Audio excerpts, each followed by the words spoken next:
Hello student, class 11 की chemistry का हम लोग केमिकल बॉन्डिंग चैप्टर पढ़ रहे थे, जिसमें से कुछ वीडियो आपको जा चुका होगा।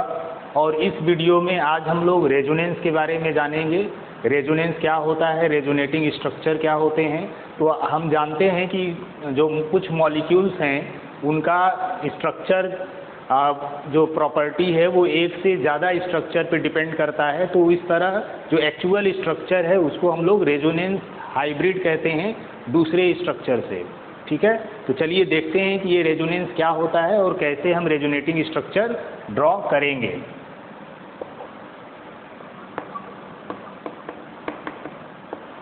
Resonance when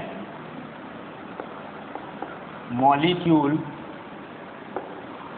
cannot be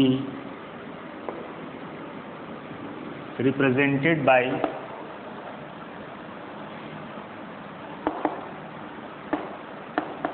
single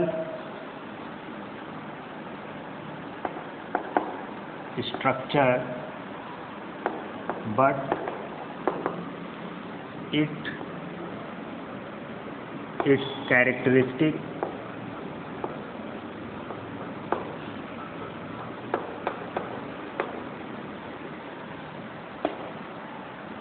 properties can be described by two or more than two structure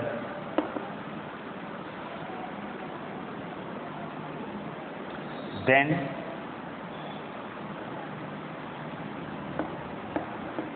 actual structure is said to be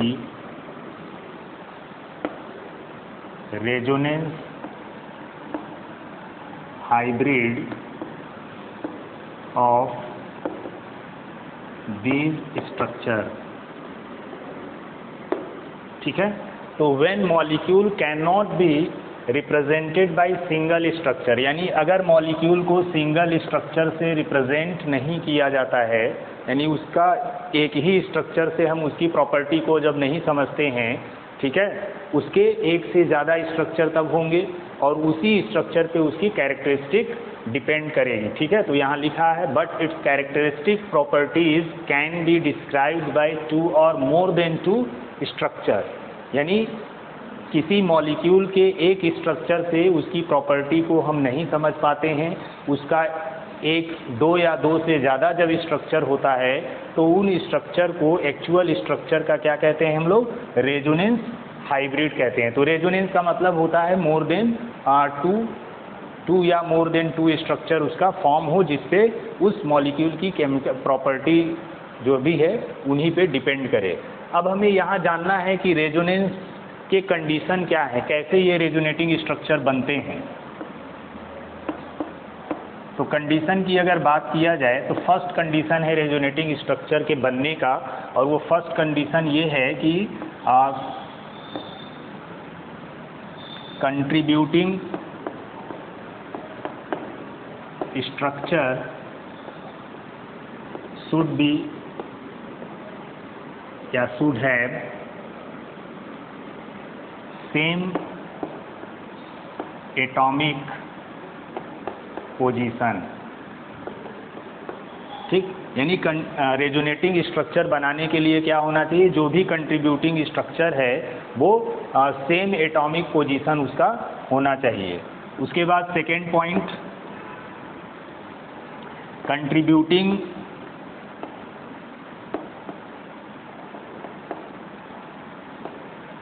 structure should have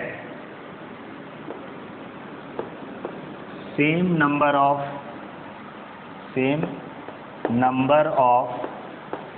unpaired electron. ठीक है, कंट्रीब्यूटिंग स्ट्रक्चर में अनपेयर्ड इलेक्ट्रॉन सेम होने चाहिए। Third condition है contributing structure should have nearly same energy, यानी जितने भी contributing structure है उन सभी की एनर्जी कैसी होनी चाहिए, सेम होनी चाहिए। तो ये लाइन यहाँ से रिपीट कर लीजिएगा, contributing structure should have nearly same energy.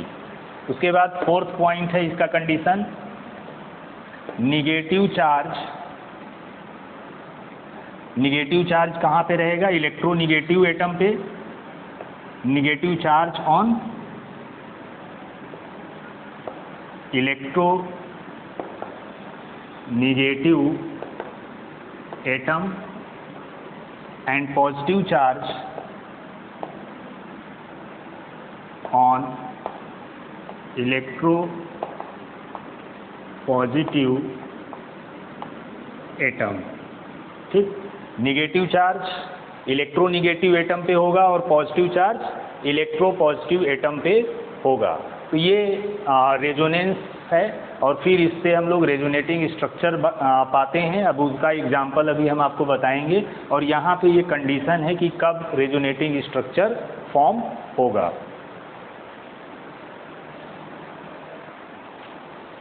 तो चलिए अब देख लेते हैं कि रेजोनेंस एनर्जी क्या होता है। तो रेजोनेंस एनर्जी की अगर बात किया जाए तो रेजोनेंस एनर्जी है actual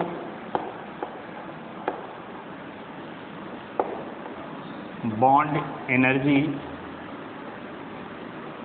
minus energy of the most stable resonating structure. ठीक है, तो इस तरह रेजोनेंस एनर्जी क्या हो गया, it is the difference between actual bond energy and energy of the most stable resonating structure. तो इनके बीच के डिफरेंस को ही हम लोग क्या बोलते हैं, रेजोनेंस एनर्जी के नाम से जानते हैं। चलिए इसके रेजोनेटिंग स्ट्रक्चर कैसे बनेंगे इसके कुछ एग्जाम्पल देख लेते हैं। और हम सबसे पहले आपको ओजोन का स्ट्रक्चर बता देते हैं कि इसके कितने रेजोनेटिंग स्ट्रक्चर फॉर्म होंगे। तो सबसे पहले हम क्या करेंगे, इसका लुईस डॉट स्ट्रक्चर बनाएंगे, फिर फॉर्मल चार्ज निकाल लेंगे और फिर उसके बाद जितने भी पॉसिबल स्ट्रक्चर बन सकते हैं उसको बना लेंगे।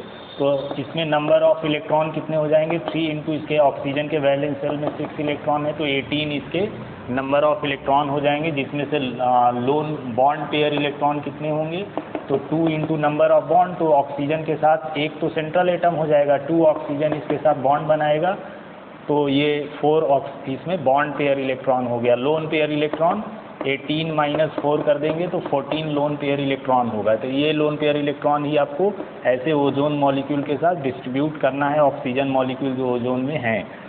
यहाँ सिंगल बॉन्ड बना लेंगे तो 4 ऑक्सीजन बॉन्डेड इलेक्ट्रॉन में चला गया, बॉन्ड पेयर इलेक्ट्रॉन ये 4 है तो 4 यहाँ 2 इसमें चला गया।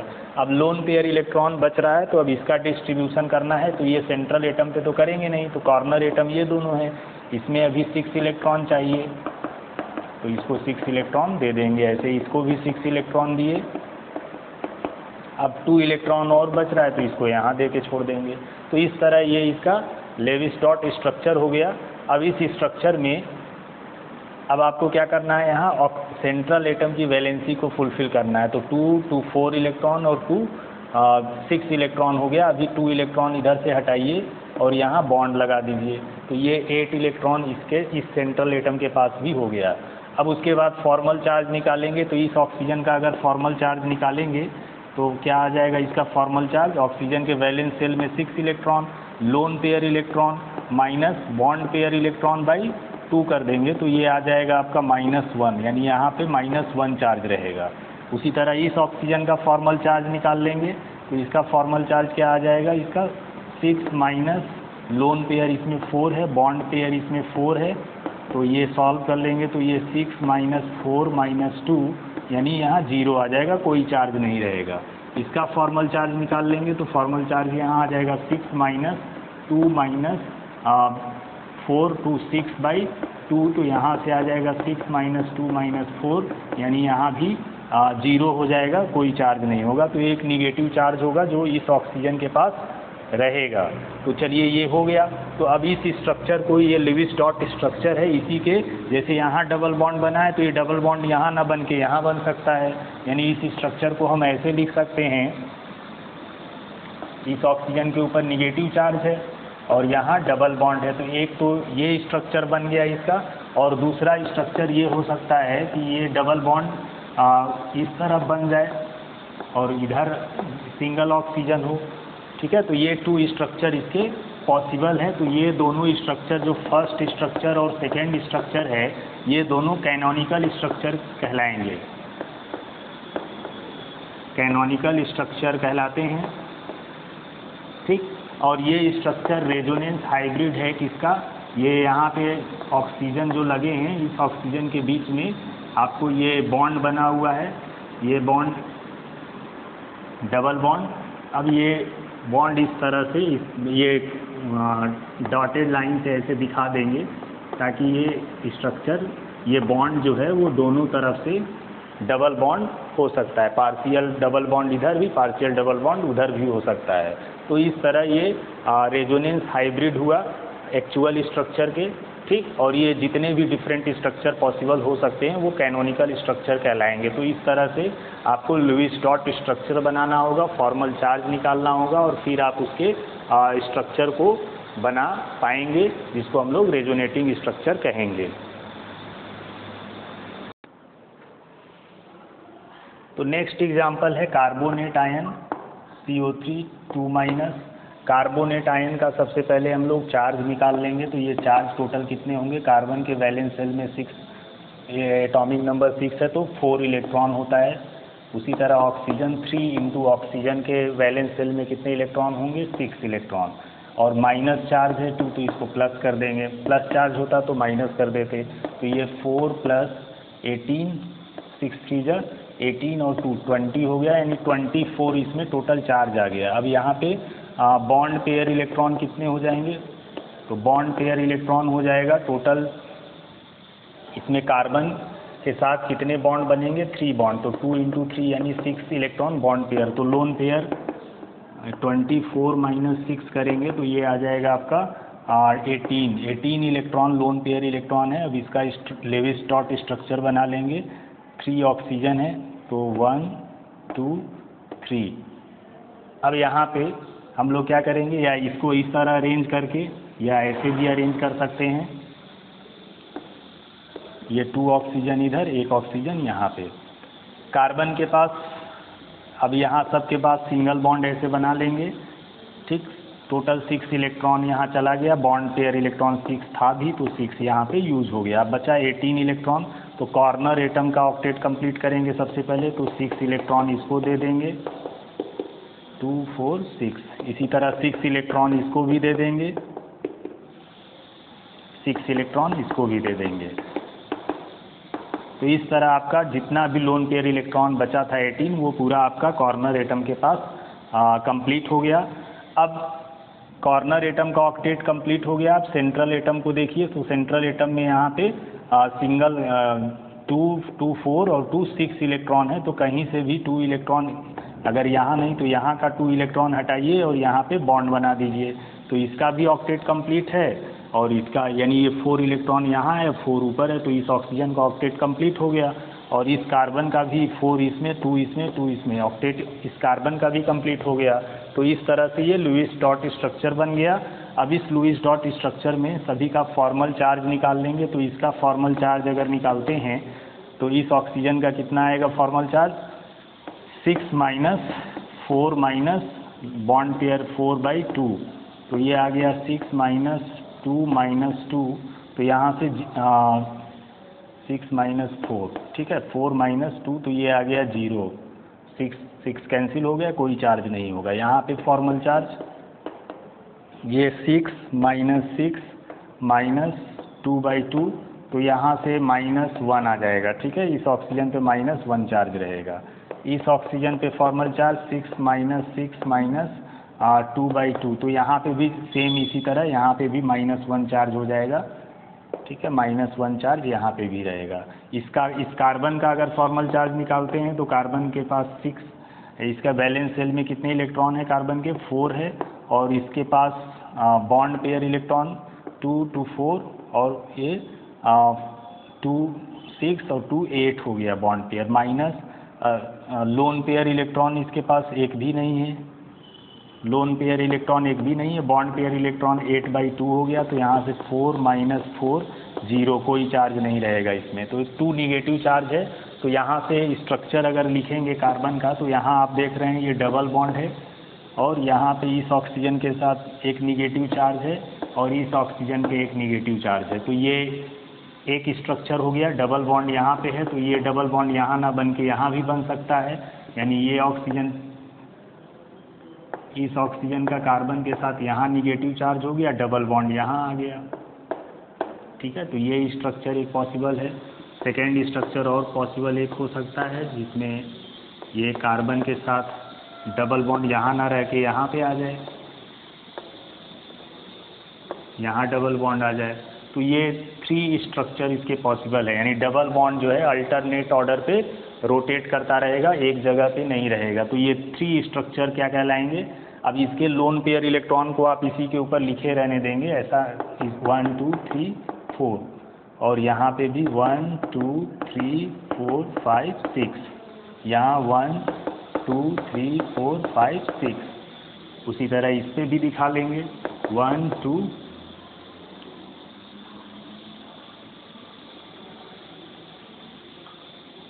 1 2 3 4 5 6, 1 2 3 4 5 6, 1 2 3 4 5 6, 1 2 3 4, 1 2 3 4 5 6, यहाँ निगेटिव चार्ज भी रहेगा। तो इस तरह ये स्ट्रक्चर क्या हो गए, ये फर्स्ट, सेकेंड और थर्ड, ये तीनों स्ट्रक्चर क्या कहलाएंगे, कैनोनिकल स्ट्रक्चर कहलाएंगे, ठीक है।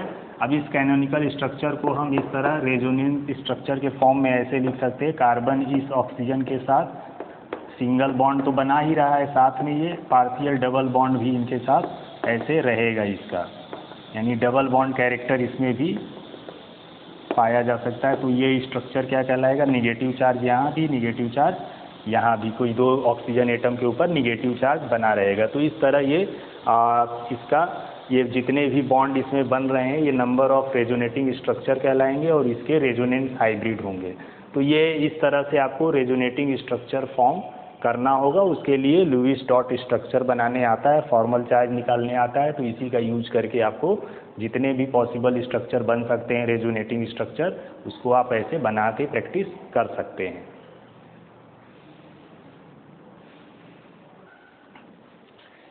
चलिए अब हम लोग कुछ बॉन्ड पैरामीटर डिस्कस कर लेते हैं, जैसे बॉन्ड लेंथ क्या होता है, बॉन्ड ऑर्डर क्या होता है और बॉन्ड एंथैल्पी क्या होता है।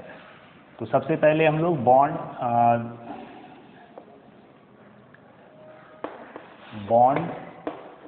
पैरामीटर्स, अब बॉन्ड पैरामीटर्स में फर्स्ट है बॉन्ड लेंथ।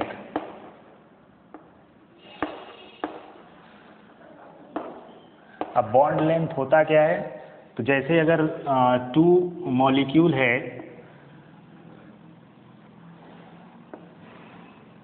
ये मॉलिक्यूल आपस में जुड़ा है, तो इनके न्यूक्लियस के बीच का डिस्टेंस, जैसे इसका यहाँ से अगर डिस्टेंस लिया जाए जहाँ से ज्वाइन किए हैं दोनों मॉलिक्यूल, तो ये डिस्टेंस RA कह लेते हैं, और यहाँ से इस न्यूक्लियस का डिस्टेंस ये RB हो गया।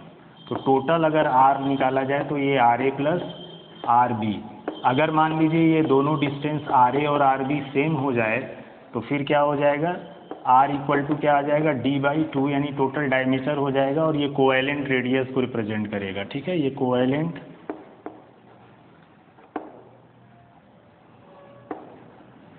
रेडियाई, ये कोवैलेंट रेडियाई हो जाएगा कहलाएगा। और आप पीरियड में जब लेफ्ट टू राइट मूव करते हैं तो रेडियस डिक्रीज करता है, और ग्रुप में टॉप से बॉटम आने पर रेडियस इंक्रीज करता है, तो वही चीज़ हो जाएगा यहाँ पे।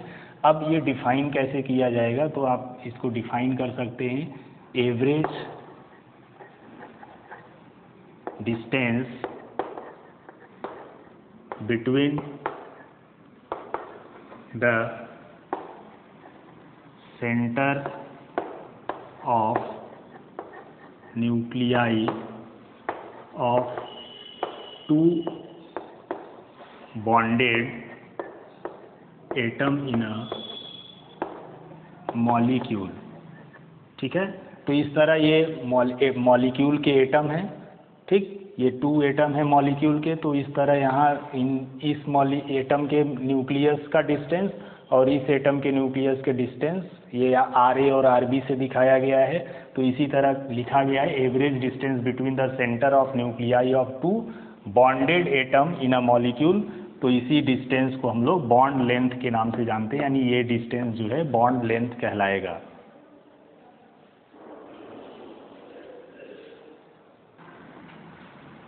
नेक्स्ट है बॉन्ड एंगल। अब ये बॉन्ड एंगल क्या होता है, तो जैसे बॉन्ड एंगल को अगर डिफाइन किया जाए तो ये angle between orbitals containing bonding electron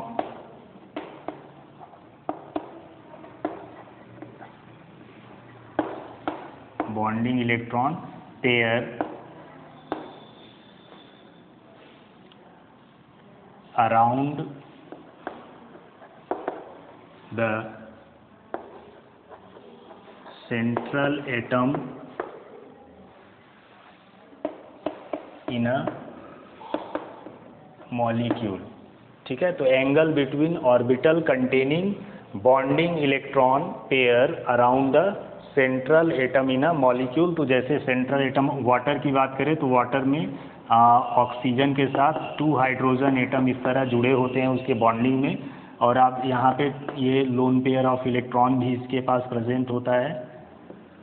तो यहाँ पे आप देखेंगे कि इस ऑक्सीजन एटम के साथ जो हाइड्रोजन एटम बॉन्ड बनाए हुए हैं, तो इसके बीच का जो बॉन्ड एंगल है 104 डिग्री 104.5 डिग्री का बॉन्ड एंगल पाया जाएगा। तो यही बता रहे हैं, angle between orbital containing bonding electron pair. ठीक है, ये ऑर्बिटल के bonding electron pair around the central atom ये है, और इसके अराउंड में ये बॉन्डिंग इलेक्ट्रॉन पेयर है। ठीक है, ये बॉन्ड बना हुआ है सेंट्रल एटम के साथ, जो बॉन्ड बना है जिसमें इलेक्ट्रॉन लगे हुए हैं वो बॉन्डिंग इलेक्ट्रॉन पेयर कहलाएंगे। ठीक है, और उसका जो एंगल होता है, उस जितने भी बॉन्डिंग इलेक्ट्रॉन पेयर लगे हुए हैं सेंट्रल एटम के साथ, उनके बीच का जो एंगल है उसी को बॉन्ड एंगल कहा जाता है। तो यहाँ पे ये बॉन्ड एंगल कहलाएगा।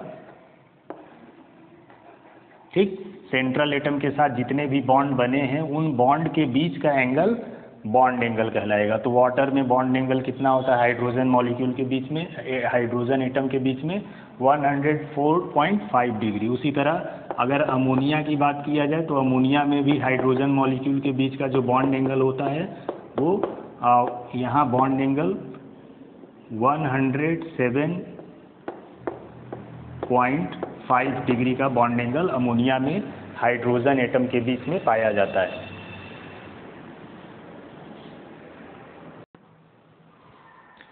Next, bond enthalpy. तो बॉन्ड एंथैल्पी का मतलब हुआ एनर्जी से रिलेटेड होगा। तो बॉन्ड एंथैल्पी क्या हो गया,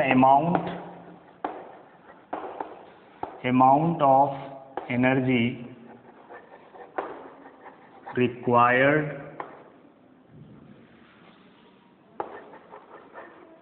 to break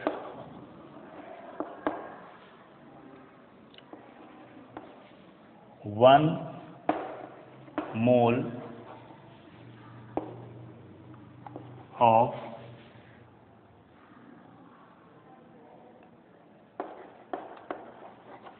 mole of bond between 2 atoms in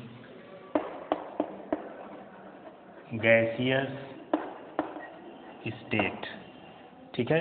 तो amount of energy required to break 1 mole of bond between 2 atom in gaseous state. तो 2 एटम के बीच में गैसियस स्टेट में, जैसे ये मान लीजिए हाइड्रोजन है, हाइड्रोजन H2 गैसियस स्टेट में एग्जिस्ट करता है, तो इसके 2 एटम के बीच में कुछ बॉन्ड होगा और उस बॉन्ड को ब्रेक करने के लिए जो एनर्जी की रिक्वायरमेंट होती है, that energy will be known as bond enthalpy.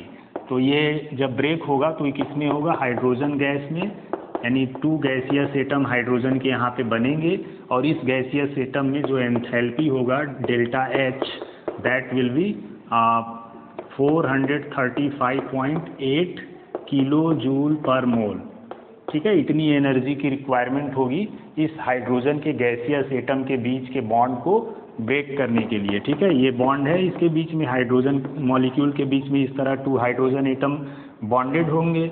अब इस बॉन्ड को ब्रेक करने के लिए जो एनर्जी चाहिए, यही एनर्जी क्या कहलाएगा? यहाँ बॉन्ड एंथैल्पी कहलाएगा। और जैसे हाइड्रोजन के केस में कितनी एनर्जी चाहिए हाइड्रोजन के बीच के बॉन्ड को ब्रेक करने के लिए? 435.8 किलो जूल पर मोल की एनर्जी चाहिए, यानी 1 मोल हाइड्रोजन मॉलिक्यूल के बॉन्ड को तोड़ने के लिए 435.8 किलो जूल एनर्जी चाहिए, जिसको हम लोग बॉन्ड एंथैल्पी के नाम से जानते हैं।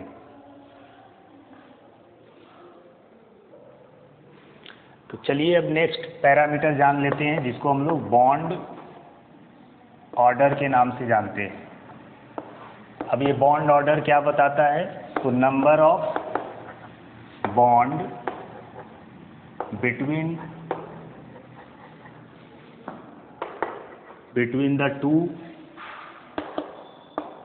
atom in molecules, ठीक है। Number of bond between the 2 atoms in molecule. तो मॉलिक्यूल के बीच में कितने बॉन्ड बनेंगे, इसको बताने के लिए हम लोग बॉन्ड ऑर्डर से पता चलता है। तो आप कह सकते हो कि bond order is directly proportional to, bond order किस पे डिपेंड करे? बॉन्ड ऑर्डर के बढ़ने की वजह से बॉन्ड एंथैल्पी बढ़ता है, बॉन्ड एंथैल्पी,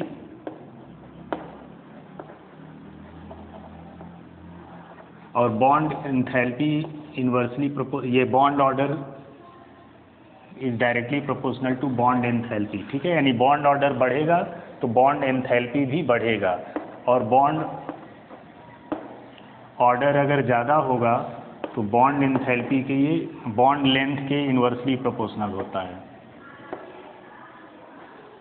ठीक है।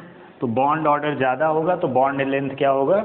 डिक्रीज कर जाएगा। तो बॉन्ड ऑर्डर एक तरह से यहाँ पे क्या बता रहा है? जो भी बॉन्ड ऑर्डर आएगा वो नंबर ऑफ बॉन्ड्स को बता रहा है कि मॉलिक्यूल के एटम के बीच में कितने बॉन्ड बनेंगे, ठीक है। उसको बताने के लिए हम लोग बॉन्ड ऑर्डर के बारे में जानते हैं। तो ये नंबर ऑफ बॉन्ड को बता रहा है। तो bond order directly proportional to bond enthalpy, जितना ज़्यादा बॉन्ड ऑर्डर होगा बॉन्ड एंथैल्पी उतना ज़्यादा होगा, यानी उतनी एनर्जी चाहिए बॉन्ड को ब्रेक करने के लिए।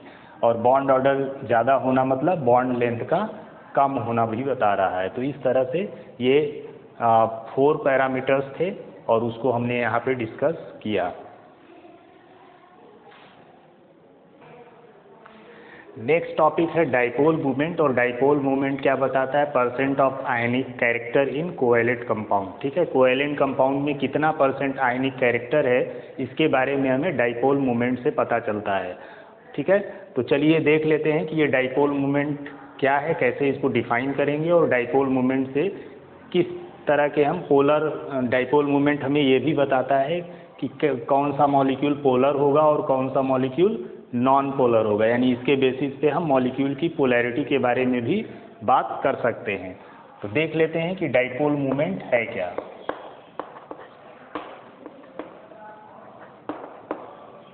Dipole movement, the product of the charge and distance of separation between the charges, ठीक है, यानी product of the charge and distance of separation between charges. तो किसी चार्ज और उसके बीच के डिस्टेंस के प्रोडक्ट को ही डाइपोल मोमेंट कहा जाता है, और डाइपोल मोमेंट को हम लोग म्यू से रिप्रेजेंट करते हैं। ये नोटेशन है डाइपोल मोमेंट के लिए। तो ये फार्मूला हो गया डाइपोल मोमेंट का, mu equal to Q into D. ये डी क्यू चार्ज को रिप्रेजेंट कर रहा है और ये चार्जेस के बीच के सेपरेशन को रिप्रेजेंट कर रहा है। जैसे दो चार्जेस यहाँ पे क्यू माइनस क्यू और प्लस क्यू ये चार्जेस रखे गए हैं कुछ डिस्टेंस पे, तो उनके बीच के ये ए और बी पे चार्ज क्यू माइनस क्यू और प्लस क्यू चार्ज है, तो उसके बीच के डिस्टेंस और उनमें से किसी एक चार्ज के प्रोडक्ट को डाइपोल मोमेंट कहा जाता है। और इसका यूनिट क्या होता है? तो यूनिट इसका डी बाय है, ठीक है, जिसको कैपिटल डी से डिनोट किया जाता है। अब ये डाइपोल मोमेंट हमें क्या बताता है? तो ये percent of ionic character in covalent compound, ठीक है, कोवैलेंट कंपाउंड में कितना परसेंट आयनिक कैरेक्टर है। कोई भी बॉन्ड प्योर होता नहीं है, यानी कोवैलेंट बॉन्ड के अंदर भी कुछ न कुछ आयनिक कैरेक्टर पाया जाता है। 100% प्योर कोई भी बॉन्ड नहीं होता है। तो उसी तरह ये डाइपोल मोमेंट हमें ये बताता है कि कोवैलेंट बॉन्ड में कितना परसेंट आयनिक कैरेक्टर है। और अगर मान लीजिए किसी मॉलिक्यूल का नेट डाइपोल मोमेंट 0 आ जाता है, तो उससे हमें नॉन पोलर मॉलिक्यूल के बारे में इंफॉर्मेशन मिलता है कि वो मॉलिक्यूल कैसा है, नॉन पोलर मॉलिक्यूल है। अगर किसी मॉलिक्यूल का डाइपोल मोमेंट 0 नहीं होता है, net dipole moment not equal to 0, तो इसका मतलब वो मॉलिक्यूल कैसा है, पोलर मॉलिक्यूल है। ठीक, नेट डाइपोल मोमेंट निकालते कैसे हैं? तो नेट डाइपोल मोमेंट का फार्मूला होता है √ μ1 square plus μ2 square plus 2 μ1 μ2 cos theta. ठीक है, यहाँ पे ये फार्मूला लगा के हम नेट डाइपोल मोमेंट फाइंड करते हैं। तो इसी तरह अगर नेट डाइपोल मोमेंट निकालना होगा तो इस फार्मूला का हम यूज़ करेंगे। अब डाइपोल को दिखाते कैसे हैं, इनका डायरेक्शन कैसा होता है? तो डायरेक्शन डाइपोल का होता है, अगर मान लीजिए 2 एटम हैं जिसमें से एक लेस इलेक्ट्रोनिगेटिव है और दूसरा मोर इलेक्ट्रोनिगेटिव है, तो इसका डायरेक्शन लेस इलेक्ट्रोनिगेटिव से मोर इलेक्ट्रोनिगेटिव की तरह इस तरह और यहाँ ऐसे क्रॉस कर देते हैं। ठीक है, इस सिंबल से, यानी ये सिंबल है डाइपोल को दिखाने के लिए। ठीक है, इस तरह से दिखाते हैं। अब ये एरो का जो हेड होता है वो मोर इलेक्ट्रोनिगेटिव एटम की तरफ होता है। ठीक है, तो लेस इलेक्ट्रोनिगेटिव से मोर इलेक्ट्रोनिगेटिव एटम के बीच तरफ इसका डायरेक्शन होता है। और दूसरा, ये तो फर्स्ट हो गया। अगर मान लीजिए यहाँ सेकेंड एटम लोन पेयर हो जाए, तो जैसे ये एटम है और सेकेंड जो है यहाँ लोन पेयर हो जाए, तब कैसे इसका डायरेक्शन दिखाएंगे? तो इस तरह यहाँ डायरेक्शन होगा इसका लोन पेयर की तरफ। एटम से, ये एटम है और ये लोन पेयर है। ठीक है, तो एटम से लोन पेयर की तरफ होगा, क्योंकि लोन पेयर क्या होता है, ज़्यादा इलेक्ट्रोनिगेटिव माना जाता है एटम से। तो इस तरह इसका डायरेक्शन एटम से लोन पेयर की तरफ होगा। तो इस तरह से हम डाइपोल मोमेंट को दिखाते हैं। तो इस तरह कुछ होमो एटॉमिक मॉलिक्यूल होते हैं, होमो एटॉमिक मॉलिक्यूल। ठीक है, होमो एटॉमिक मॉलिक्यूल जो सेम टाइप ऑफ एटम से बने होते हैं। होमो एटॉमिक मॉलिक्यूल का जो नेट डाइपोल मोमेंट है वो 0 होता है। और नेट डाइपोल मोमेंट 0 होने का मतलब ये हो गए पोलर, नॉन पोलर। ठीक है, नॉन पोलर हो गए। जैसे यहाँ पे हाइड्रोजन है, अब हाइड्रोजन में हाइड्रोजन मॉलिक्यूल के बीच में अब इसमें कोई पोलैरिटी नहीं होगा, क्योंकि ये सेम मॉलिक्यूल एटम से बना हुआ है मॉलिक्यूल। तो H2 हो गया, Cl2 हो गया, N2 हो गया। ठीक है, उसी तरह Br2 हो गया। ये सब क्या हैं, नॉन पोलर मॉलिक्यूल हैं, क्योंकि इनके बीच में कोई पोलैरिटी डेवलप नहीं होगा। हेट्रो एटॉमिक मॉलिक्यूल, अगर हेट्रो एटॉमिक मॉलिक्यूल की बात किया जाए, हेट्रो एटॉमिक मॉलिक्यूल वो मॉलिक्यूल होते हैं जो 2 डिफरेंट एटम से मिलके बने होते हैं। जैसे HF, ठीक है, HCl, HBr और HI, ये सब क्या है, हेट्रो एटॉमिक मॉलिक्यूल है। यहाँ पे 2 डिफरेंट एटम से बने होते हैं ये, और इनके लिए नेट डाइपोल मोमेंट जो है वो 0 नहीं होता है, ठीक। और जब नेट डाइपोल मोमेंट 0 नहीं है तो फिर इसका मतलब ये सभी कैसे हो गए, पोलर मॉलिक्यूल हो गए। जैसे अगर HF को दिखाना है तो HF में ये पोलर मॉलिक्यूल है, इसमें ऑक्सीजन क्या, फ्लोरीन क्या है, ये मोर इलेक्ट्रोनिगेटिव है, मोर इलेक्ट्रोनिगेटिव एटम है, और ये कैसा है, लेस इलेक्ट्रोनिगेटिव एटम है। तो आपको अभी हमने बताया कि डाइपोल का डायरेक्शन क्या होगा, लेस इलेक्ट्रोनिगेटिव एटम से मोर इलेक्ट्रोनिगेटिव एटम की तरफ। अब इस पे पार्शियल निगेटिव चार्ज आ जाएगा और इस पे पार्शियल पॉजिटिव चार्ज आ जाएगा।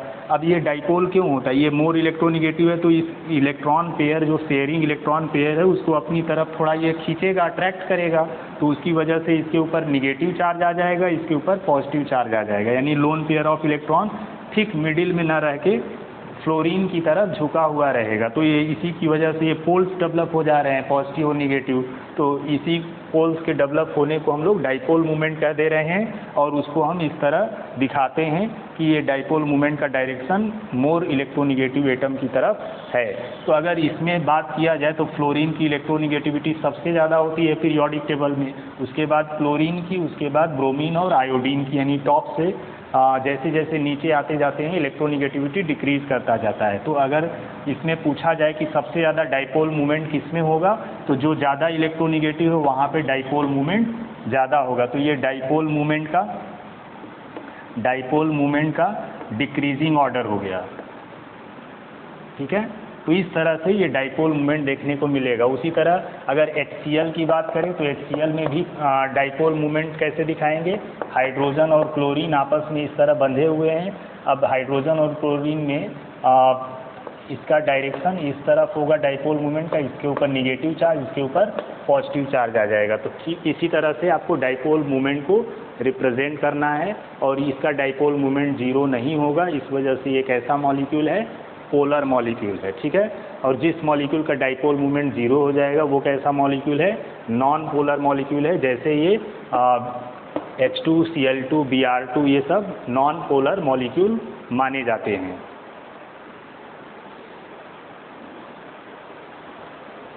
चलिए एक और एग्जाम्पल की बात कर लेते हैं जो डाइपोल मूवमेंट से रिलेटेड क्वेश्चन बनता है कि BF3 ये दिखता तो नॉन पोलर मॉलिक्यूल है, लेकिन ये है नॉन पोलर, ठीक है। ये नॉन पोलर क्यों है, इसी से रिलेटेड क्वेश्चन पूछता है, ठीक है। नॉन पोलर क्यों है, इससे रिलेटेड क्वेश्चन पूछता है, क्योंकि ये पोलर होना चाहिए, इसके साथ फ्लोरीन मोर इलेक्ट्रोनिगेटिव एटम जुड़ा हुआ है, और जब बोरॉन के साथ मोर इलेक्ट्रोनिगेटिव एटम जुड़ा हुआ है तो यहाँ पे इसको पोलर मॉलिक्यूल होना चाहिए था, लेकिन ये होता क्या है, नॉन पोलर मॉलिक्यूल होता है। अब ऐसा कैसे हम प्रूव करेंगे कि ये नॉन पोलर मॉलिक्यूल है, तो उसी को यहाँ पे हम लोग देख लेते हैं। तो यहाँ ये फ्लोरीन एटम 3 एटम ऐसे हैं। अब ये बॉन्ड बनाएंगे, यहाँ सिंगल बॉन्ड चलिए बना लेते हैं इसके बीच में, ठीक है। अब यहाँ से नेट डाइपोल मूवमेंट निकालेंगे। अब ये इसके बीच का जो बॉन्ड एंगल, ये एंगल होगा, ये पूरा 60 डिग्री पे है, तो ये 30 डिग्री और ये भी 30 डिग्री पे होगा। इसको ऐसे आगे ले जाए, ठीक। तो यहाँ से ये वाला जो डिस्टेंस होगा ये रिजल्टेंट हो गया, तो 2 कंपोनेंट में ये डिवाइड हो जाएगा। ये म्यू cos 30, ठीक है, ये भी हो जाएगा म्यू cos 30, और ये परपेंडिकुलर, इसकी वजह से इस रिजल्टेंट का ये हॉरिजॉन्टल और ये परपेंडिकुलर, तो यहाँ से हो जाएगा ये म्यू sin 30 इसकी वजह से, और इस रिजल्टेंट की वजह से फिर यहाँ आ जाएगा प्लस म्यू sin 30, ठीक। ये दोनों तो एक दूसरे को कैंसिल आउट कर देंगे, अपोजिट में है और सेम मैग्नीट्यूड के हैं, तो दोनों कैंसिल आउट कर देंगे। यहाँ पे डाइपोल मूवमेंट है म्यू, ठीक है। अगर ये वाला भी म्यू आ गया तो इसका मतलब ये दोनों भी कैंसिल कर देंगे और ओवरऑल डाइपोल मूवमेंट 0 हो जाएगा, और 0 होने का मतलब ये नॉन पोलर मॉलिक्यूल को बताएगा। तो यहाँ से sin 30 का 1/2 वैल्यू होता है, ये भी μ/2 हो गया, दोनों को सम अप करेंगे म्यू आ जाएगा, यानी ये डाइपोल मूवमेंट भी क्या हो गया, यहाँ पे भी म्यू आ गया, ठीक। तो ये दोनों अब एक दूसरे को कैंसिल आउट कर देंगे तो यहाँ से जो रिजल्टेंट नेट डाइपोल मोमेंट है वो नेट डाइपोल मोमेंट 0 मिल रहा है, और इसी की वजह से ये कैसा हो जाता है, नॉन पोलर मॉलिक्यूल है। ठीक है, होना चाहिए था इसको पोलर मॉलिक्यूल, लेकिन ये नॉन पोलर मॉलिक्यूल इसी वजह से होता है क्योंकि इसका नेट डाइपोल मोमेंट क्या आता है, 0। तो इस तरह से हमने इसमें आपको रेजोनेटिंग स्ट्रक्चर बनाना सिखाया, और उसके बाद हम लोगों ने देखा कि डाइपोल मोमेंट क्या होता है। और इस तरह इस वीडियो में हम लोग इतना ही जानेंगे, बाकी इस चैप्टर का और भी वीडियो आगे आपको मिलता रहेगा। Thank you.